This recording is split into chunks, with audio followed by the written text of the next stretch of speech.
Bonjour à toutes et à tous, bienvenue dans votre émission Coup de gueule sur Corbeau News Centrafrique. Depuis le Studio C, votre hôte Junior Fénam est ravi de vous retrouver pour une analyse qui va, j'en suis sûr, faire grincer quelques dents dans les couloirs du pouvoir. Avec moi aujourd'hui, la perspicace Lucie pour décortiquer les projets du Rassemblement unitaire pour la Renaissance centrafricaine.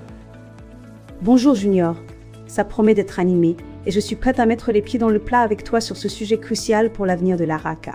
Ce rassemblement unitaire, comme tu le dis, arrive avec des ambitions fortes, mais le constat de départ est plutôt sombre. Il faut bien le dire. Sombre, Lucie, c'est un euphémisme. On parle d'un pays à l'arrêt, d'une rupture du contrat social. C'est ce que ce rassemblement unitaire avance pour justifier ses consultations citoyennes. Dis-nous en plus sur ce diagnostic alarmant. Exactement, Junior. Le constat du rassemblement unitaire est brutal. La Centrafrique est aujourd'hui dans une impasse complète. Des rouages de l'État, les mécanismes démocratiques et les liens sociaux sont grippés, occasionnant un effondrement général qui pèse lourdement sur la population. Face à cette apathie et au refus de tout dialogue par l'administration actuelle, le rassemblement unitaire refuse de baisser les bras. Et ils réagissent avec un projet qu'ils qualifient de premier instrument de la reconstruction nationale. Rien que ça, mais quel est l'objectif réel derrière ces consultations citoyennes centrafricaines, Lucie? L'objectif Junior est à la fois simple et audacieux, rendre la parole aux Centrafricains. L'idée est qu'ils dessinent ensemble l'avenir de leur pays. Pour le rassemblement unitaire, l'histoire de notre nation prouve que l'ingéniosité du peuple a toujours les ressources pour construire des solutions concrètes et durables. Cette vaste concertation est organisée autour de 3 piliers majeurs, la justice, l'économie et la sécurité. La justice, l'économie et la sécurité, 3 secteurs clés où tout semble bloqué sous le règne de l'empereur Faustin Archange Touadéra. Commençons par la justice. Comment le rassemblement unitaire compte-t-il remettre d'aplomb ce pilier essentiel de toute société qui fonctionne? Le premier chantier de cette remise à niveau vise la justice et l'état de droit. Le rassemblement unitaire observe que l'exclusion, la mise à l'écart et la restriction des libertés citoyennes ont déchiré le contrat social. Ces consultations à venir donneront aux citoyens la possibilité de définir les fondations d'une justice équitable et ouverte à tous. En rétablissant la confiance dans les structures judiciaires, l'organisation souhaite rebâtir un cadre où la dignité humaine, l'ouverture à tous et la responsabilité, individuelle comme collective, redeviennent les principes directeurs de la vie publique. C'est une ambition louable, surtout quand on sait l'état actuel de nos tribunaux. Passons au deuxième point, l'économie et le développement social. Là aussi, on ne peut pas dire que la gestion du dictateur Faustin Archange Touadéra ait fait des miracles, bien au contraire. C'est peu de le dire, Junior. Le deuxième grand axe touche à l'économie et au progrès social.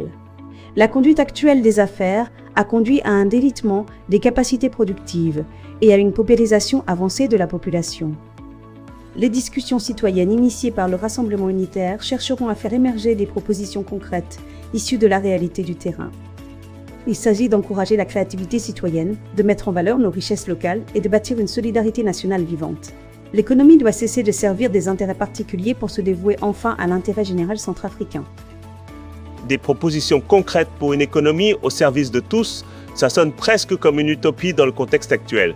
Et le troisième pilier, la sécurité.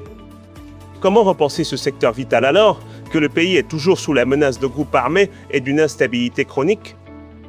Enfin, le troisième pilier capital est celui de la sécurité et de la défense.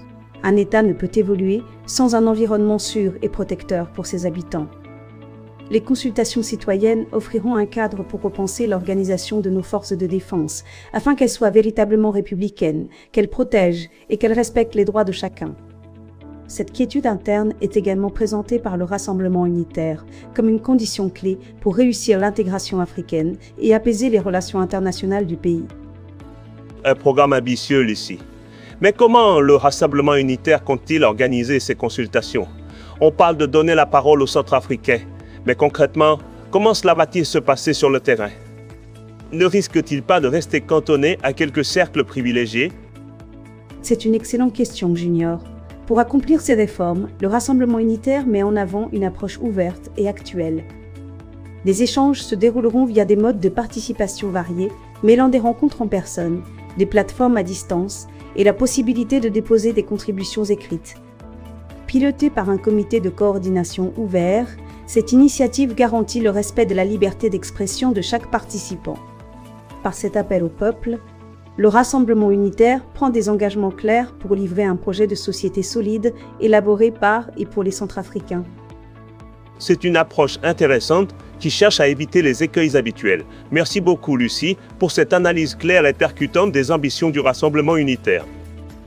Avec plaisir, Junior. C'était une analyse de Eric Azumi pour Corbeau News Centrafrique. Pour nous contacter, n'oubliez pas nos numéros WhatsApp, le +20 36 75 75 36 75 36 et le +20 36 62 63 1 22 23. Merci de nous avoir suivis et à bientôt.